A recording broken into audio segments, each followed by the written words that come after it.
الرحمن الرحیم.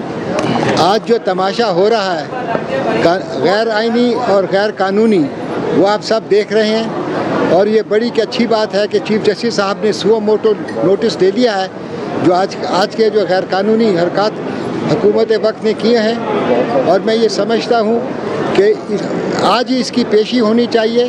اور ہم بھی تمام پولیٹیکل پارٹیز، پاکستان پیپلز پارٹی پارلیمنٹیرینز، پاکستان مسلم لیگ نون اور جماعت اسلامی پاکستان جو ہے جمعیت اسلام پاکستان جو ہے، پٹیشن ہم نے ڈرافٹ کر لی اور ابھی ہم فائل کریں گے.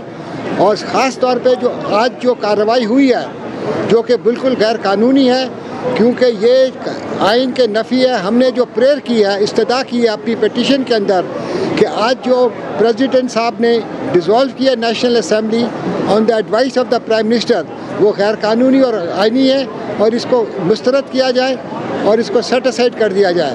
اس کے علاوہ جو آج ڈپٹی اسپیکر نے رولنگ دی ہے کہ میں پرووک کرتا ہوں ہاؤس کو، ووٹ آف نو کانفیڈنس جو پرائم منسٹر عمران خان کے خلاف تھا اس پر ووٹنگ نہیں کرائی، وہ بھی غیر قانونی ہے.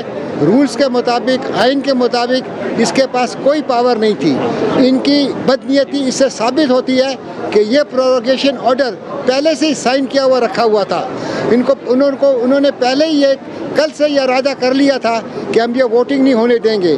اس سے پتہ چلتا ہے کہ یہ حکومت جو ہے اس وقت بالکل کیا کہتے ہیں بوکھلا گئی ہوئی ہے، اور ملک کے اندر اور انٹرنیشنلی جو ہماری بدنامی ہو رہی ہے وہ اس کو یہ سمجھ نہیں سکتے.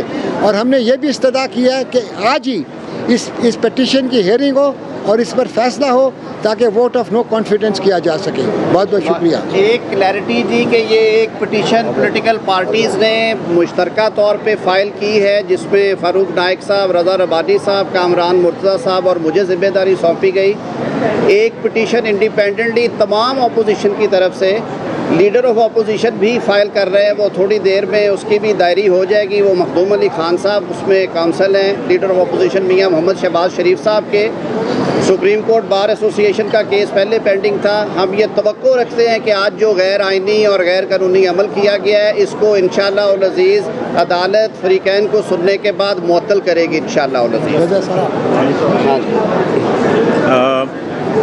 بسم اللہ الرحمن الرحیم. میں سمجھتا ہوں کہ جی پاکستان کی تاریخ کے اندر آئین کی اس طرح دھجیاں نہیں اڑائی گئیں جس طرح اب سے کچھ دیر پہلے. سب سے پہلے تو جو اقدامات اسمبلی کے اندر ڈپٹی اسپیکر نے کیے وہ آئین کی سراسر خلاف ورزی تھی اور قانون کی رولز کی سراسر خلاف ورزی تھی.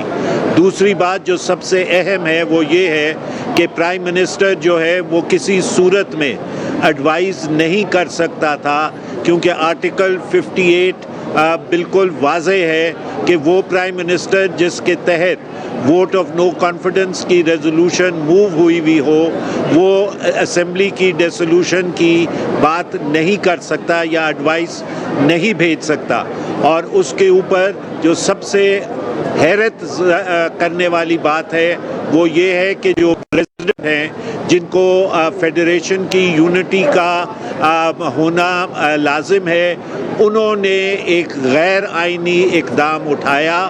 لیکن خیر وہ غیر آئینی اقدام پہلے بھی اٹھاتے رہے ہیں جب وہ آرڈیننس فیکٹری انہوں نے پریزیڈنٹ ہاؤس کو بنائی تھی. لیکن یہ ایک نہایت ہی غیر آئینی اقدام ہے جس میں نیشنل اسمبلی کو تحلیل کیا.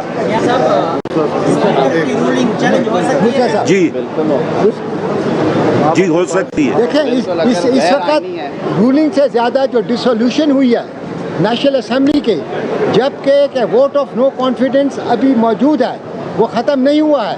پرووک کرنے کا یہ مطلب نہیں ہے کہ جو ووٹ آف نو کانفیڈنس جو ہے پرائم منسٹر عمران خان کے خلاف وہ ختم ہو گیا. اس صورت کے اندر جو ڈسولوشن ہوئی ہے نیشنل اسمبلی کی وہ آئین کے بالکل خلاف ہے. کامران صاحب کو بات کریں. اس میں ایسا ہے کہ آج جب اجلاس ہو رہا تھا تو اجلاس میں جو سب سے پہلے جو ایجنڈا آئٹم ٹیک اپ کرنا چاہیے تھا وہ نو کانفیڈنس موشن تھی، کیونکہ سب کچھ ایکسکلوڈ کرنا ہوتا ہے جب نو کانفیڈنس موشن آ جاتی ہے. انہوں نے کیا کیا کہ فواد چودھری صاحب جو ہے وہ کھڑے ہوئے ان کو انہوں نے موقع دیا اور انہوں نے آرٹیکل 5 پڑھ کے سنانا شروع کیا اور لائلٹی ٹو اسٹیٹ کی بات کی. اگر کوئی اعتراض آ ہی گیا تھا تو اعتراض کا جواب لیا جانا ضروری تھا. اعتراض کا جواب لینے کے بعد اس کے اوپر مائنڈ اپلائی کیا جانا ضروری تھا. اور مائنڈ اپلائی کرنے کا طریقہ یہ نہیں ہوتا کہ اسپیکر یا ڈپٹی اسپیکر اپنا مائنڈ اپلائی کرے، بلکہ ہاؤس کا مائنڈ اپلائی کرتے ہیں. تو نہ ہاؤس کا مائنڈ اس پہ اپلائی ہوا، نہ کسی سے جواب لیا گیا اور اس پہ پرووک کر دیا گیا. اور اس کے بعد دین ساتھ ہی یہ کہہ دیا گیا کہ وہ جو آپ کی نو کانفیڈنس ریزولوشن ہے وہ اکارڈنگ ٹو لا نہیں ہے، تو ہم اس کو ریجیکٹ کرتے ہیں. یہ اختیار جو ہے ڈپٹی اسپیکر یا اسپیکر کے پاس نہیں ہوتا. یہ اختیار صرف ہاؤس کا اختیار ہے، اور یہ ہاؤس کی پراپرٹی تھی، لیو اس میں گرانٹ ہو چکی تھی. جو کچھ ہوا پاکستان کی تاریخ کا ثانیہ مشرقی پاکستان کے بعد بدترین دن آج ہے. وہاں بھی ایک نیازی نے ہتھیار ڈالے تھے، یہاں بھی ایک نیازی نے ہتھیار ڈالے. بہت